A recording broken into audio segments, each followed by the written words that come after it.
Kakwaitep. I want to thank the ancestors of this land and the descendants, the Tsleil-Waututh, the Musqueam, and the Squamish. I want to thank the ancestors who stood up for this land to make sure the water was protected, to make sure the land was protected. The ancestors that made sure we had a quality of life we have now. Let's all say Kuksham, Creator. I also want to thank my cousin Doreen Manuel, that's late Chief Arthur Manuel's sister, his brother George Manuel here, and Henry Soswa, our hereditary chief, and Arnie Jack here. They've been doing a lot of work in protecting our land. I want to thank them.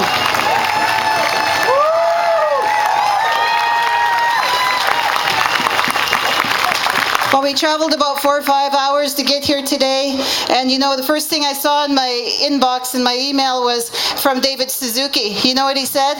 He said, "Time to get radical." And if you know the Secwepemc, we're always radical. And we're going to stand up opposing that pipeline, just like my cousin Kanahus and all of her sisters out there, Tiny House Warriors. We've been supporting them, but they're strong, courageous Secwepemc women. I know they're going to hold the line there. That's 513 kilometers of pipeline we got to hold, and we're going to need all the support that we can get and we can muster from every region, because we cannot let those man camps go in. They're hyper-masculine man camps. They'll impact our women and girls and our way of life, and we don't want that. We cannot let the construction start, so we need that support. And this week we're going to release a Secwepemc notice that says no consent. No consent to stockpiling pipes, no consent to storing any of their material in our land, and impacting the area, and also that they had not consulted us, but biggest important is no consent.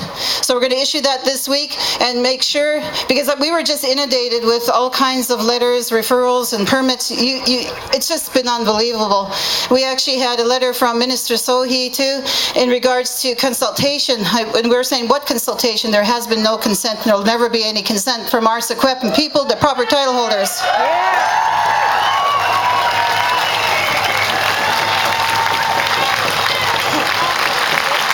When I went to Houston, Texas last year, had to address the shareholders there. It was a follow-up meeting after Ruben was there, and he sure sets the stage there.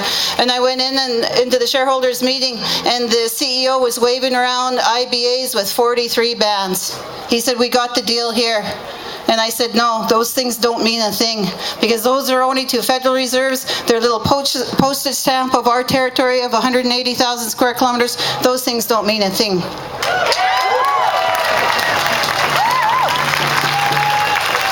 They have no legal standing against our proper title holders. Our proper title holders that collectively own all of Secwepemc Ulu, and they're the ones standing up. They're the ones going to be there. And we have to do that because it's protecting our water, it's protecting the salmon, it's protecting our children, and it's protecting our way of life. Most of all, it's going to stop that climate change, that climate emergency that you're talking about, because there is no climate justice in BC. Everything Trudeau has been doing has been contradicting everything about the climate emergency. He needs to be accountable for it, just like he is accountable for owning that pipeline. He's a conflict of interest. He's the owner of the pipeline, but in the Crown relationship, he has a duty to consult. He cannot do both, and it's very contradicting, and we cannot live with a contradictory leader.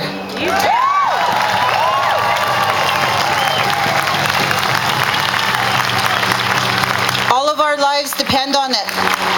There's one thing, all of the unity across the nation, across this great country, if we all come together, it's got to be against that pipeline, because it's going to bring us together to address what the young lady was speaking about here, about climate justice. I want to honor the Tsleil-Waututh there, that red and black flag that William George was, that's from the bridge. I asked him if it had a name, and he looked at me, he said, no name yet. I said, well, we need to name that flag, because that's one of our witnesses there in this opposition. And he also has the totem pole there too, so if you take time to go over there and check it out, that would be great. But we need to get radical, just as David Suzuki said. We need to get mad, we need to get angry, we need to make sure our voices are heard at every level of government within our communities, because I know Victoria Council is just as strong in opposition about this pipeline. Vancouver is standing up and also saying their opposition. Burnaby has gone right out on the front line. Let's give it up for Burnaby.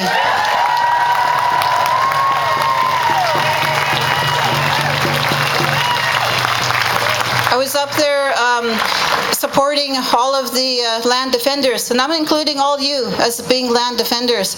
Usually they're saying it's our people that are land defenders, but you know what? In this unity of a family, we've all become land defenders.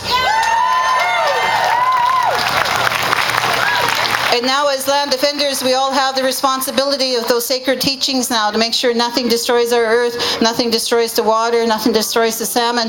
And I'd also like to pay honor to the orcas that came out a few weeks ago. They were visiting their cousins, the southern residents, whales, that are declining here. They weren't the whales here, but they were visiting. And I said, that's got to be a strong message, because we haven't seen those whales in a long, long time. They're coming here to visit and make sure we're taking care of our southern residents' whales, and I think it's really important. So as land defenders, that's our responsibility right there too.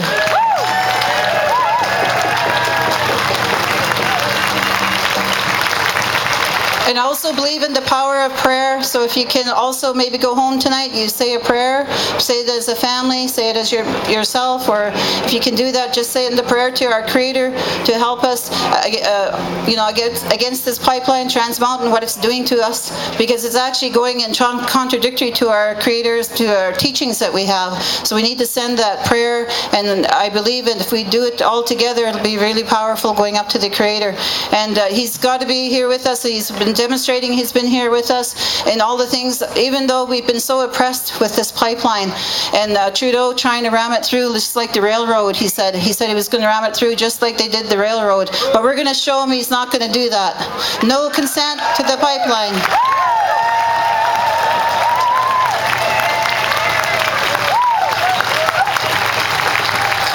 So I'm glad everybody came out today, but we got to get just as radical, just as the strong message back in the day of the times of war, because this is a war against us, I agree. It's a war against every facet of our life, every facet of our well-being, every facet of the future of our children.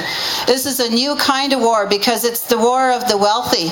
It's the war of the wealthy wanting to get this pipeline through at any expense, at your expense, at our Indigenous expense, at all of our expenses, and we can't allow that to happen. There's something called the free, prior, informed consent under the United Nations Declaration of the Rights of Indigenous People.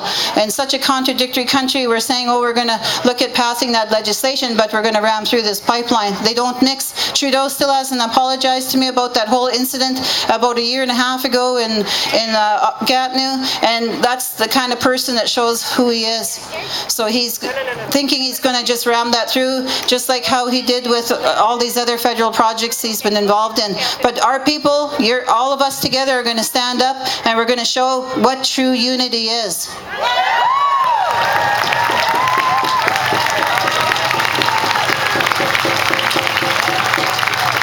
So we say the justice for the climate change, and also Indigenous rights are human rights, and we also say, we got to protect those orcas' rights too.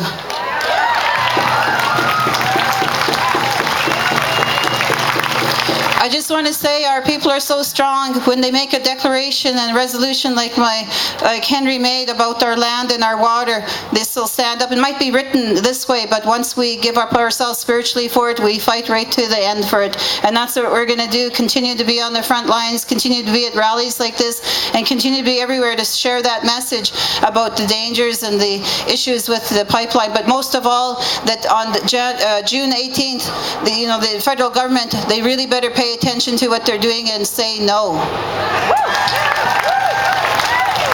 a song? Yeah. And I just asked my cousin George if he'd honor with us a song, and I'm going to turn that over to him. Okay.